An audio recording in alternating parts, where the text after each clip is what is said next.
दोस्तों,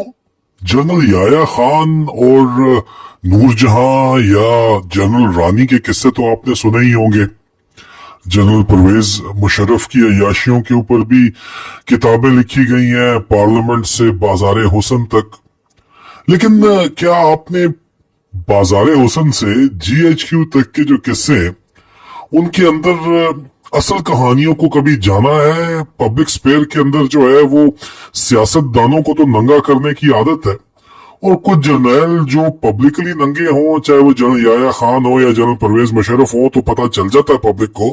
लेकिन जो इस वक्त हाजी नमाजी परहेजगार बन के पाकिस्तान के ऊपर काबिज अय्याशियां कर रहे हैं जनरल्स,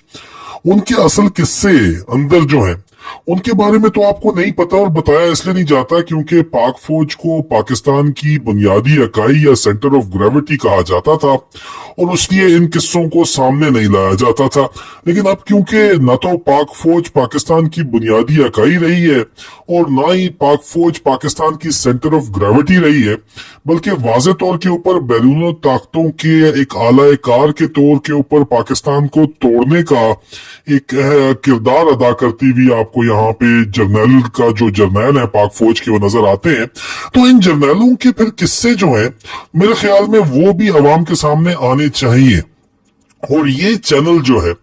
हकीकी न्यूज नेटवर्क, पाकिस्तान की हकीकी आजादी के लिए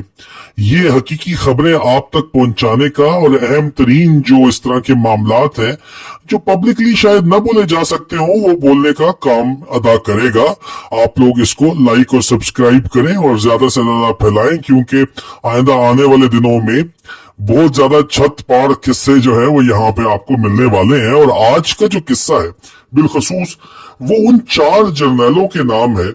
जो कि बाजवा और आसिम मुनीर के करीबी दोस्तों के अंदर शामिल है। और बाजवा और आसिम मुनीर को जिस तरह उसके दोस्त, चाहे वो फैसल वावड़ा हो या मोहसिन बेग हो, वो उनको जिस तरह उनकी खिदमत खातिर करता है, इसी तरह ये किस्सा रावलपिंडी का है। और रावलपिंडी में 4 मेजर जनरल्स का ये किस्सा है। पिंडी में ये कहा जाता है कि पत्थर उठाओ तो नीचे से जर्नैल निकलता है। बिल्कुल इसी तरह 4 जर्नैल जो है, और 4 जर्नैल जो है वो किस्मत के मारे तो नहीं आप कह सकते, लेकिन बहरहाल मौलाना इसरार मरहूम कहा करते थे कि ये जिनसी दरिंदे होते हैं फौजी जर्नैल।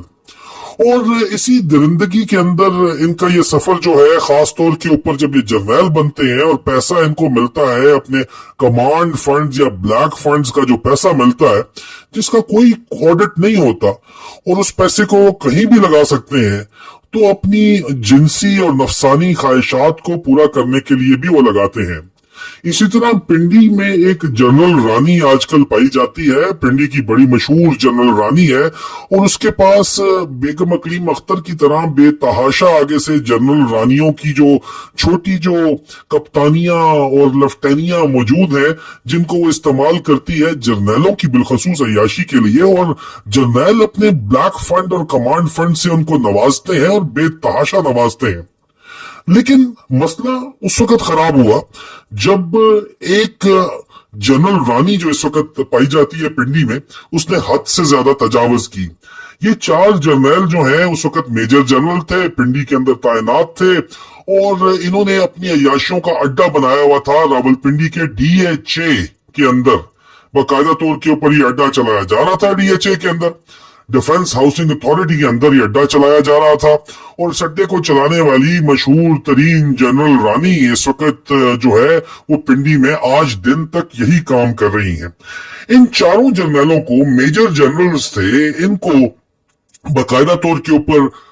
इनकी वीडियोस बनाई गई। जब ये शर्मनाक हरकत उनकी लेफ्टिनेंटों और कप्तानियों के साथ कर रहे होते थे तो इनकी वीडियोस बना ली गई, और इनसे बेतहाशा जो है वो पैसा भी लिया गया। इन्होंने अपने कमांड फंड से नवाजा, इनको फ्लैट्स लेके दिए, इनको जो है बाकायदा तौर के ऊपर जायदाद से भी नवाजा गया, पैसों से नवाजा गया। लेकिन जब एक हद गुजर गई तो उस हद के गुजरने के बाद इन 4 जर्नैलों में से एक जर्नैल साहब जो है वो पठान थे। उनका ताल्लुक इंजीनियर कोर से था। एक जो जर्नैल साहब थे वो बहरहाल, बाकी तीनों जर्नैल साहिबान जो हैं उनके बारे में भी आपको बताएंगे कि उनका अंजाम क्या हुआ। लेकिन उन जर्नैल साहब को जब बहुत ज्यादा ब्लैकमेल करने की कोशिश की गई तो उन्होंने आगे से हाथ खड़ा कर दिया। उन्होंने कहा जाओ जो कर लो करना है, मैं तुमसे ब्लैकमेल होने के लिए तैयार नहीं हूं। उसके नतीजे में जनरल रानी ने बाकायदा तौर के ऊपर बराह रास्त उस वक्त के army chief general Ashfaq Parvez Kayani से राब्ता किया और जनरल अशफाक परवेज कियानी को तमाम वीडियोस फराहम कर दी गई इन चारों जनरलों की, और ये चारों जर्नैल वहां पे अय्याशी करते हुए पाए जा रहे थे, नजर आ रहे थे। अब इन चारों जर्नैलों में सबसे पहले जो पठान जनरल साहब इनकी इंक्वायरी खोली, मिलिट्री इंटेलिजेंस ने इनकी इंक्वायरी जब खोली, आर्मी चीफ के अहकामात के ऊपर एडजुटेंट जनरल को अहकामात हुए, मिलिट्री इंटेलिजेंस ने, और उसके अलावा जो आपका पीएस डायरेक्टरेट होता है फौज का, उसने जब इंक्वायरी खोली तो इन जनरल साहिबान में से उन्हीं पठान जनरल साहब ने जो इंजीनियर कोर के ठेके शेके दिया करते थे, उन्होंने जनरल अशफाक परवेज कियानी के भाइयों को बुलाया और उनके भाइयों को कहा कि आपको जो मैं ठेके देता रहा हूं और उनमें से जो आप पैसे कमाते रहे हैं वो मैं तमाम की तमाम चीजें आश्कार कर दूंगा अगर हमारे खिलाफ किसी किस्म की कोई भी कार्रवाई की गई। जी हाँ, ये कोई एक मिसाल नहीं है जनरल अशफाक परवेज कियानी को उनके भाइयों के जरिए ब्लैकमेल करने की।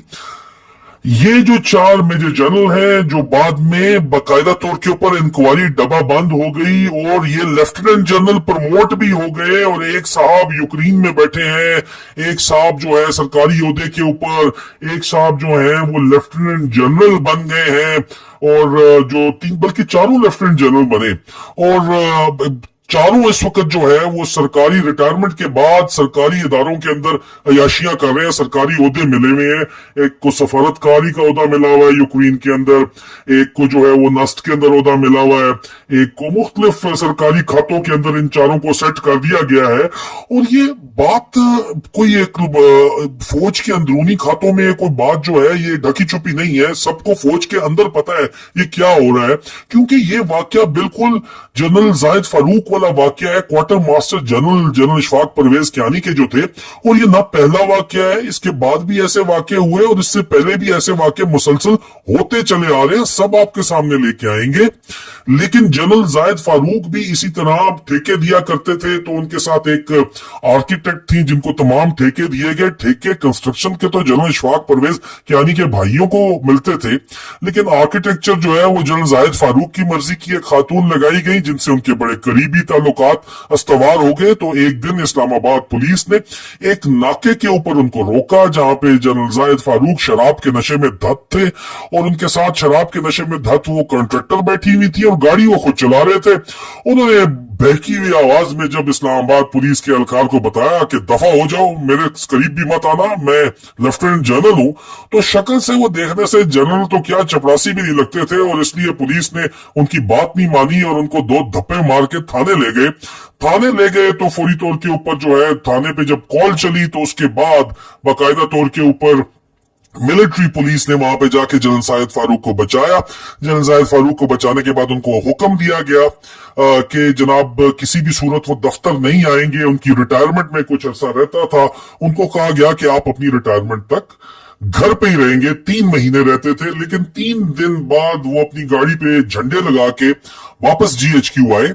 और जीएचक्यू में सबसे पहले उन्होंने जनरल अशफाक परवेज कियानी के भाइयों को बुलाया, दोनों भाइयों को, ब्रिगेडियर साहब को भी और मेजर साहब को भी। मेजर कामरान वही जिनके ऊपर नाब के मुकदमे बने हुए हैं, उन्हीं मेजर कामरान को बुलाया गया और उनको कहा कि अगर तुम अपने भाई से बात करके अगर मेरी जान उसने ना छोड़ी और मैं अपने 3 महीने पूरे करूंगा, इसी दफ्तर में पूरे करूंगा, अपनी कमाइयां पूरी करूंगा और उसके बाद जाऊंगा, और अगर मुझे मना किया गया तो मैं तुम्हारा कच्चा छटा सारा का सारा खोल दूंगा। ब्लैकमेलिंग का एक और वाकया आपके सामने। और वाज़े तौर के ऊपर जो ठेके देने वाले जो फौजी हैं वो इस मामले के अंदर जो है हमेशा कामयाब रहे एक दूसरे को ब्लैकमेल करने में, और ब्लैकमेल हो गए। उसके बाद देखने वालों ने देखा कि जनरल कियानी के दोनों भाई दौड़े दौड़े आर्मी चीफ के दफ्तर में गए, उनकी मिन्नत तरला किया, और उसके बाद जनरल कियानी ने जनरल जाहिद फारूक को बुलाया, क्वार्टर मास्टर जनरल को, और बड़ी नाराजगी का इजहार करते हुए कहा कि तुमने ये ठीक नहीं किया। तो जनरल जाहिद फारूक ने कहा आगे से कि सर, सुनने वालों ने सुना, यहाँ कौन सा काम ठीक हो रहा है जो मैंने अगर कुछ गलत कर दिया तो आप कहते हैं कि गलत हो गया। अंदाजा आप करें इसके बाद इसी तरह के वाकयात की वजह से इस वक्त जो आसिम मुनीर साहब आर्मी चीफ लगे हुए हैं, वो जनरल फैज हमीद के खिलाफ कार्रवाई नहीं कर सकते, और जनरल बाजवा जो है वो जनरल फैज हमीद के खिलाफ कार्रवाई नहीं कर सके, और एक दूसरे के ऊपर जो है जनरल बाजवा जो है वो उनकी क्या ऐसी चीजें हैं जो जनरल फैज हमीद के पास है, और जनरल फैज हमीद जो है उनके अपने क्या किस्से और वाकयात हैं, और जनरल आसिम मुनीर जो अपना इस वक्त आर्मी चीफ बन के बैठा हुआ पाकिस्तान को तबाह करने के प्रोजेक्ट के ऊपर काम कर रहा है, इसके अपने क्या किस्से और क्या किस किस्म के वाकयात हैं। आइंदा आने वाली किस्तों में ये तमाम चीजें भी आपके सामने खुलने जा रही हैं। तो ज्यादा से ज्यादा इस चैनल को लाइक कीजिए, सब्सक्राइब कीजिए और लोगों को बताइए। बहुत बहुत शुक्रिया।